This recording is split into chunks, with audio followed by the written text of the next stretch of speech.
अरे खान साहब, हमारे कहावत है, चोर कभी नहीं कहता है उसने चोरी की है, उसी तरह आप छुपा रहे हैं।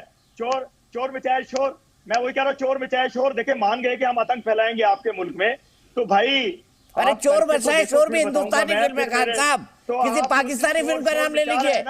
वो कह रहे हैं 2-4 दिन में हम धमाके करेंगे, करके दिखाओ, आपको हम बताएंगे इंशाल्लाह। आपके आतंकियों को हम मार के गिराएंगे और पकड़ेंगे और बताएंगे। क्या मशीन गन में आटा भरेंगे? वो भी नहीं आपके पास।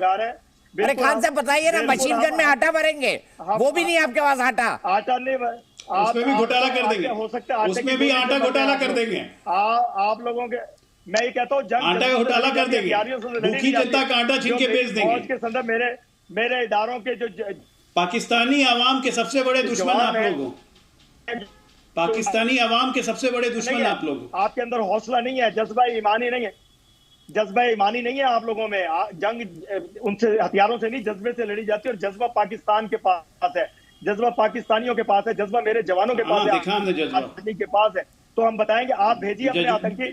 पाकिस्तानियों का जज्बा हम 1947 से देख रहे हैं। आप आतंक फैलाओ। 47 देखा, 48 देखा, 65 देखा, 71 देखा, जो देखा, 98 देखा, जज्बा देखा है हमने पाकिस्तानियों का। अपने लोगों के शव तो लेने से इनकार कर देते हैं आप। अपने सैनिकों के शव तो ले नहीं जाते, कहते हैं कि नहीं हमारे सैनिक नहीं है। जो मुल्क ऐसा जज्बा दिखा है, मुझे तो आश्चर्य है कि उस मुल्क में आर्मी में लोग जाते कैसे। उनको देखा था कि अपने लोगों को पहचानने से इनकार कर देते हैं। अभी कसाब को पहचानने से इनकार कर दिया।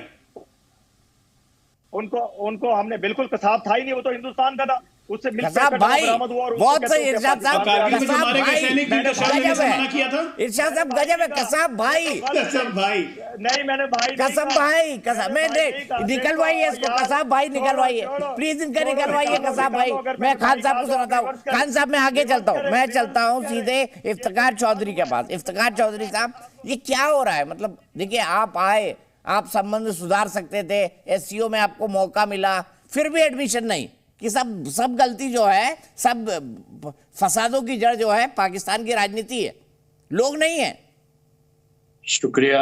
एससीओ में पहले तो हमने बड़ी मुखालफत की कि चूंकि कश्मीर को आपने अपने अंदर जम कर लिया, तो हम तो मुखालफत करते थे कि बिलावल भुट्टो वहाँ ना जाए।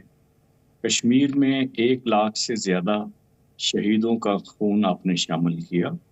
आप एक ऐसा मुल्क है, पाकिस्तान में कितने शहीद हुए इन दहशतगर्दों के हाथों, ये भी बता दीजिए चौधरी साहब। आगे पीछे सारे लोग जितने भी हैं, आपके साथ कोई भी दोस्ती नहीं निभाता। चाइना के साथ आपने क्या किया, सिक्किम, नेपाल, श्रीलंका, पाकिस्तान, आपका कोई दोस्त है भी या नहीं, या सिर्फ आप दुनिया के कहने के ऊपर ये कौन किसको कह रहा है चौधरी साहब? ये पाकिस्तान भारत को कह रहा है कि आपका कोई दोस्त है कि नहीं।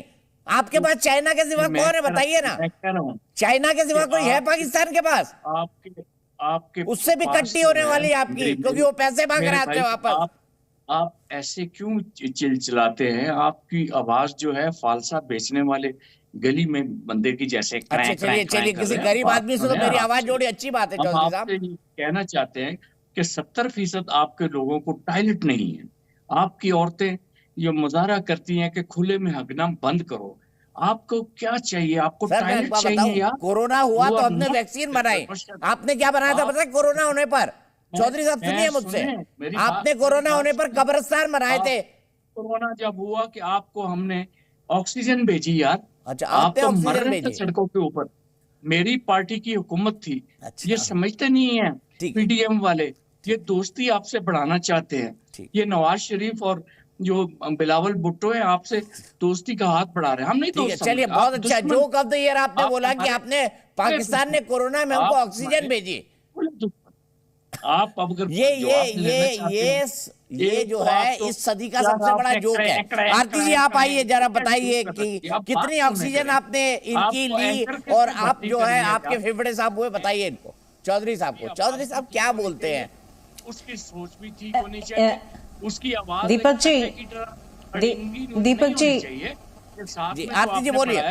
दीपक जी, ये क्या बात? दीपक जी, ये लोग क्या बोलेंगे, ये किस मुंह से अपने देश के बारे में बोलेंगे कि पूरी दुनिया ने, यूनाइटेड नेशंस ने इनके जितने भी आतंकी ग्रुप्स हैं वो बैन कर दिए। ये क्या अपने मुंह से बोलेंगे कि सितंबर 11 में इनके ही आतंकी दहशतगर्दों का हाथ था? ये क्या बोलेंगे अपने मुंह से कि वो बेनजीर भुट्टो जिसका बेटा आज यहाँ गोवा आया था, वो अपने देश में पप्पू कहलाया जाता है और इनके देश में भी पप्पू ही है, वो बेनजीर भुट्टो जो कश्मीर के नाम पर जिसने दहशतगर्दी शुरू की और जिसने इस्लाम के नाम पे पूरी दहशतगर्दों को, हिजबुल मुजाहिदीन को, जैश ए मोहम्मद को और 110 लगभग दहशत गर्दों के जो ग्रुप्स हैं वो खड़े किए।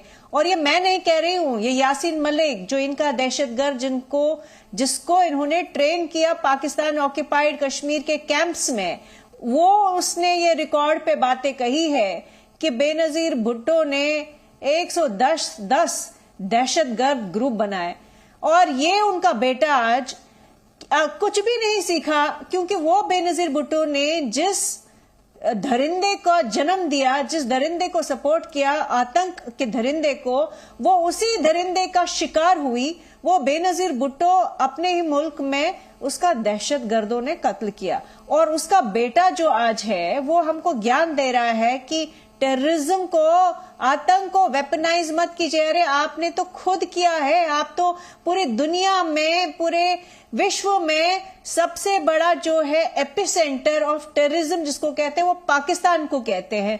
और ये मैं नहीं कह रही, यूनाइटेड नेशंस कह रहा है आपके खिलाफ कितने सारे सबूत। सिर्फ हिंदुस्तान की बात तो छोड़ दीजिए ना, ये जो आपके पैनलिस्ट बैठे हुए हैं आप इनको कहिए कि वो यूनाइटेड नेशंस में जाके कहिए कि क्या किया है इन्होंने, और ये बताइए कि कैसा बेटा है कि उसको शर्म भी नहीं आती। जिस आतंकवाद ने उसकी मां को छीन लिया, जिस आतंकवाद का जो समर्थन उसकी मां कर रही थी, उसी आतंकवाद का शिकार बनी और आज यही बेटा जो है आतंकवाद को जस्टिफाई कर रहा है और उसको उनके पाकिस्तान आर्मी का टट्टू बन के रह गया है। जो पाकिस्तान आर्मी कह रही है वो कर रहा है। मतलब एक तो वैसे ही बिल्कुल शर्म सी आ रही थी कि वो किस तरह से खड़े था, जैसे बिल्कुल सड़क के जो गुंडे मवाली होते उस तरह खड़ा था हमारे एक्सटर्नल अफेयर्स मिनिस्टर के साथ में। उनका तो कोई मुकाबला ही नहीं, कोई मैच ही नहीं है। तो बिल्कुल सही तरीके से डॉक्टर जयशंकर ने उनको अपनी जगह दिखा दी, औकात दिखा दी। आर्मी के खिलाफ बात ये बिलावल भुट्टो जो है, मतलब ये बिलावल भुट्टो जो है ये अंग्रेजी बोलने से कोई समझदार नहीं बनता है और अंग्रेजी बोलने से कोई विद्वान नहीं बनता है। ठीक है, तो बिल्कुल मैं इनकी बेइज्जती कर रही हूँ और बिल्कुल इनकी बेइज्जती कर रही हूँ क्योंकि ये आतंकियों का समर्थन कर रहे हैं और इनको शर्म भी नहीं आती, झूठ पे झूठ बोले जा रहे हैं। पूरी दुनिया को मालूम है कि इन लोगों का कश्मीर से लेकर जहां पे इन्होंने कश्मीरी हिंदुओं का सफाया करवाया, हिजबुल मुजाहिदीन, जैश ए मोहम्मद, लश्कर ए तैयबा, इनके आतंकी ग्रुप से यूनाइटेड नेशंस में बैन है, यूएस में बैन है, यूके में बैन है। वो सारे आतंकी ग्रुप हमारे नहीं, इनके हैं और इन लोगों ने सारे कश्मीरी हिंदुओं का नरसंहार करवाया कश्मीर में। इनको शर्म भी नहीं आती है। हम लोग इनके आतंक का शिकार है और ये हमें क्या, ये हमें आंखें दिखाएंगे, ये आपको अभी आपके यहाँ तो बुर्के में रहती है ना औरतें, आपके यहाँ तो इजाजत ही नहीं है औरतों को बात करने की। आपके यहाँ तो रेप के लिए भी जो है विटनेसेस चाहिए। आपके यहाँ तो औरत की कोई विटनेस की वैल्यू ही नहीं है। बिल्कुल आप तो वही कहेंगे, आप औरतों की इज्जत छोड़िए, आप औरतों को मुंह खोलने नहीं देते हैं। आपको क्या करेंगे? आपका हाल जो इतना बुरा है कि आज आपके पास रोटी खाने के लिए पैसा नहीं है, दूध के लिए पैसा नहीं है, आपके पास गेहूं नहीं है, आपके पास कुछ नहीं है। आप कबाब खाइए, आप शोरमा खाइए और आप ब्लैक टी पीजिए, ग्रीन टी पीजिए, कुछ पी लीजिए, लेकिन आपका जो आम आदमी है वो सफर कर रहा है। जी